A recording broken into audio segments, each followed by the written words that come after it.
তো গাইস দেখতে পাচ্ছ এখন আমরা লেবু ভাঙতে এসেছি। লেবু তো আছে কিন্তু এই জঙ্গলে মশা আর লেবুর কাটা খুব, বুঝতে পারছো। এখন দেখতে পাচ্ছ এই যে আরেকটা আমাদের বাগানে লেবু এখন ঢুকে গেছে। আমি ভিডিও করছি তাই তো আমাকে ভাঙতে হবে ওগুলো। তো যাবো, দাঁড়াও তোমাদেরকে আগে দেখে দিই সব। এই বাগানটা পুরোটাই হচ্ছে এই এদের, ওর বাবা আছে ওদিকে ঘাস মোড়া বীজ দিচ্ছে ওদিকে। তো এই যে পেয়ারা যদি কেউ খেতে চায় তাহলে চলে আসবে, এখানে অনেকগুলো পেয়ারা আছে। আর এদিকে দেখতেই পাচ্ছ গাইস যে আমাদের মানে দেখো কত কষ্ট করে ভাঙছি আমরা। আর এই যে গাছ, লেবুর গাছ কতটা, কেউ যদি লেবু চাই মা তাদেরকে ফিরিয়ে দেবো আমাদের সাবস্ক্রাইবারকে। তো যদি আসতে চাও তাহলে লালগোলা শিকারপুর ঘোষপাড়া যেখানে আমাদের বাড়ি। তো গাইস যদি এখন দেখতেই পাচ্ছ আমি লেবু ভাঙতে গেলাম, তো যাওয়ার সময় দেখা হচ্ছে, ঠিক আছে? লেবু ভাঙার সঙ্গে আরও দেখা হবে। গাইস দেখতে পাচ্ছি এই যে আমাদের মাত্র কোনটা লেবু হয়েছে।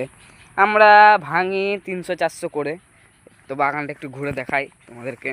দেখতেই পাচ্ছ এই যে লেবুর গাছ, কত জঙ্গল, অনেক কিছু থাকে, পোকামাকড়। তো দেখতেই পাচ্ছ এগুলো আমাদের গাছগুলো লেবু পাড়া হয়ে গেছে। কতগুলো লেবু ভালো ভালো সব লেবু যেতে। আর ওই যে মেন রোড আমাদের ওখানে দেখা যাচ্ছে। এদিকে আমাদের গাছপালা সব আছে, ওই যে কত গাছ লেবুর, এগুলো সব লেবুর গাছ দেখতেই পাচ্ছ। তোমরা অবশ্যই চিনতে পারবা। এই যে আমাদের লেবুর গাছ এগুলো। এই যে আমরা জঙ্গল মঙ্গল পরিষ্কার করে সব লেবু নিই। লেবু আমাদের দাম হয় না।